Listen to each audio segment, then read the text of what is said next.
Kia ora tātou, mihi nui kia koutou. This is the Hawke's Bay DHB, in terms of zero seclusion. So our story starts with a kōrero that we had with one of our whai ora that was secluded on admission. He Maori secluded on admission. So when we went and set up an interview time with him, his first response to us was, you need to put have padded cells if you're going to seclude, which caught me off guard a bit. And so when I went back and we interviewed him again, and we did the longer interview, he gave us an account of his experience in seclusion. And these are kind of the words that he said. He said, when I was put in seclusion, he says, this is what I did. He said, I ran into the wall with my head in an attempt to break my neck. He said, I did that a number of times and I did break it, and that way I got out of seclusion.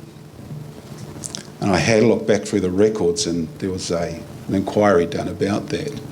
So he did that to get out of seclusion. He broke his neck. He said, the second time I went to seclusion, you thought about the last time that I was secluded and you automatically put me in seclusion. And he said, in that time I jabbed my fingers in the door and I got out of seclusion and I was taken to ED. And that's how he got out of seclusion.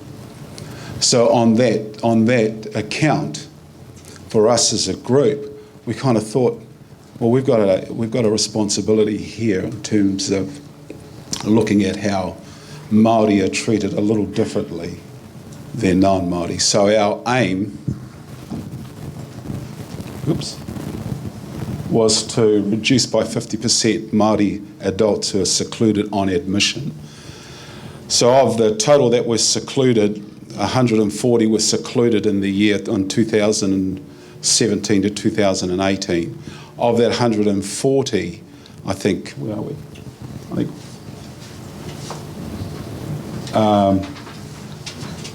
27, so 40 patients were secluded on admission. Of that 40, 27 were Māori, so 67% of Māori were secluded on admission straight away.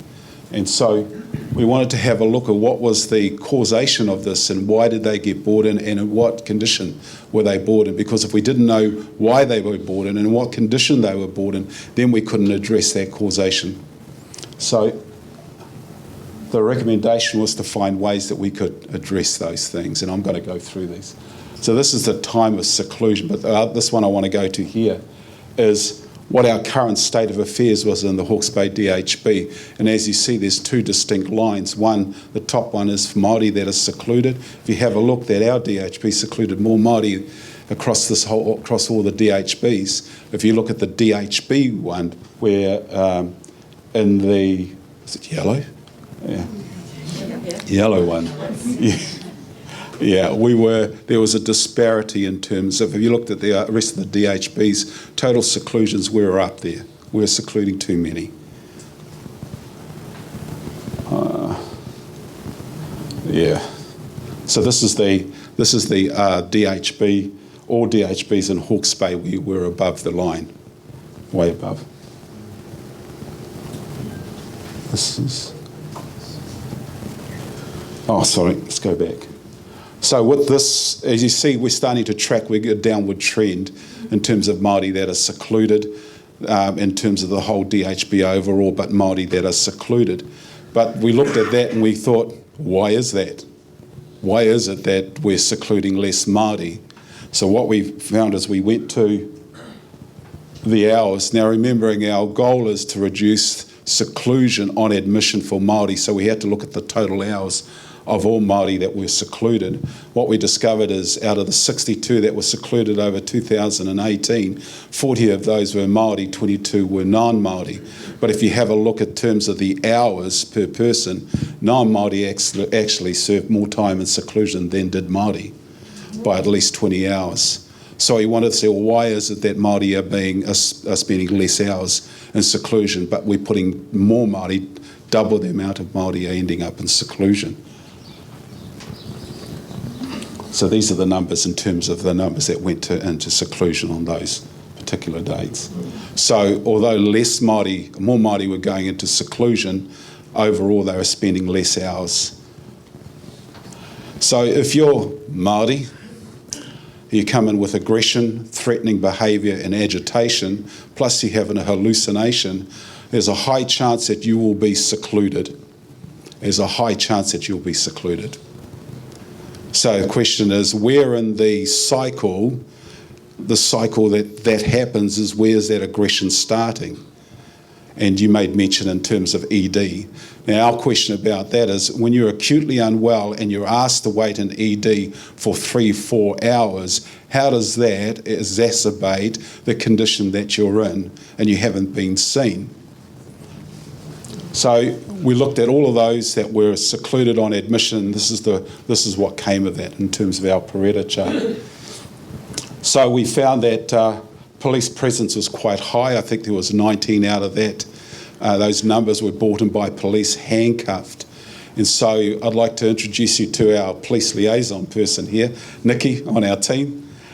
She was the unit manager. She's now the police liaison person, and doing some stunning work with the police in terms of training them, in terms of awareness, because police were just turning up. They didn't know anything about it. Their default was to handcuff and either drop off at ED where they caused more problems, or to keep them at the police station. So Nikki's our go-to person on that. So what we discovered too is that in terms of medication, all of those that came in secluded on admission had gone off their medication. So the problem for us is, why is that? Why isn't that being monitored? How many of those were on injections, and how many of those were past by due dates? How many of them were late?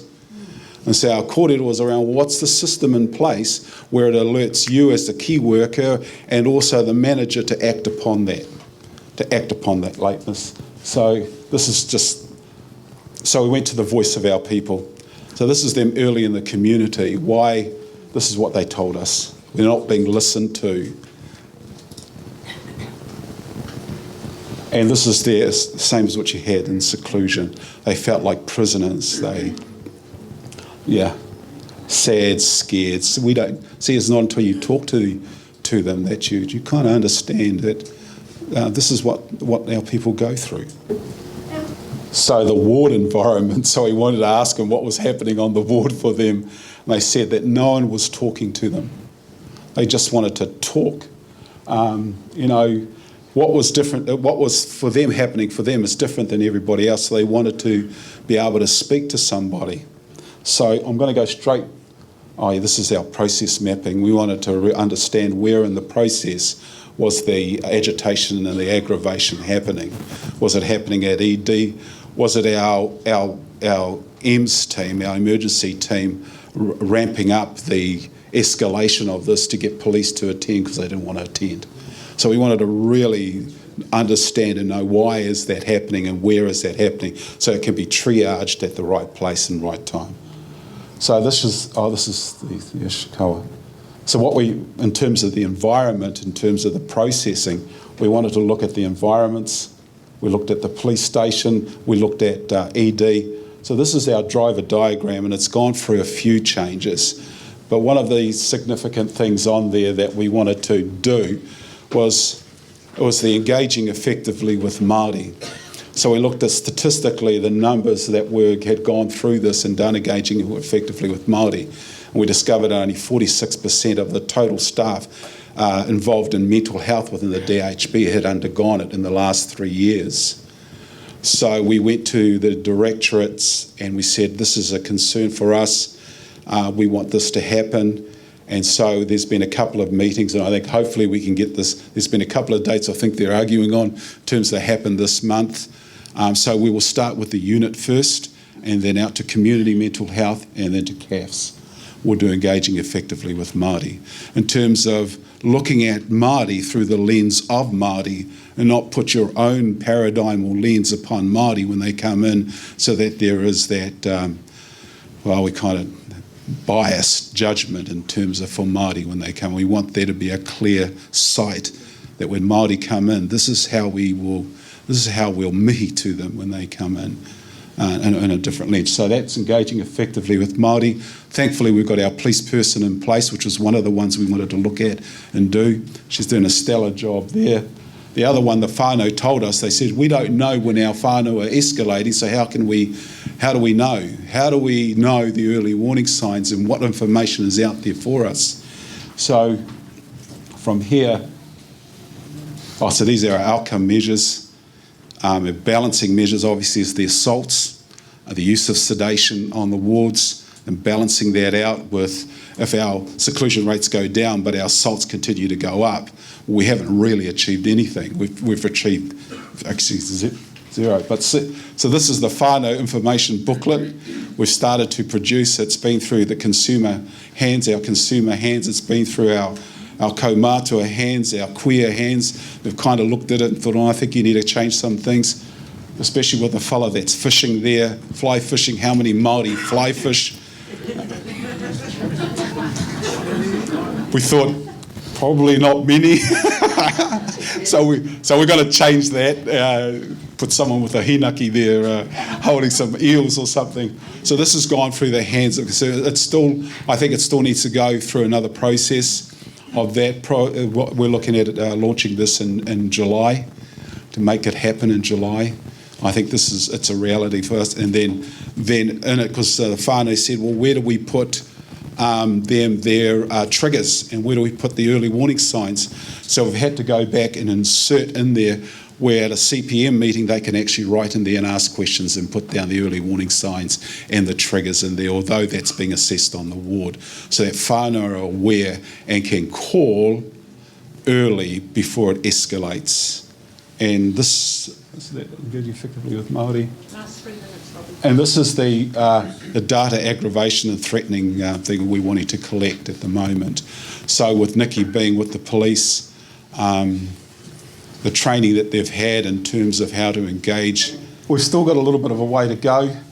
These are things we're kind of in the things appropriate treatment before transfer.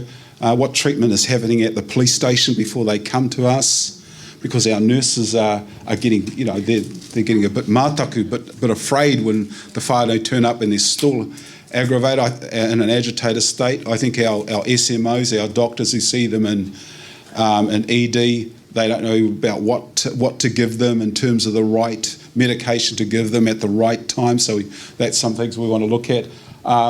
Collaboration response. Of those, we've got a high, we call, they keep coming back, of that 22 that we had that was secluded on admission, it was 145 admissions, previous admissions, between the 22 of them. So our question is to providers, or why didn't you look at that? Why didn't you see, well, this here is a risk, them going into seclusion? Why is that? And so we've highlighted that to our providers and said there needs to be some things put in place. But as always, there's always a long way to go.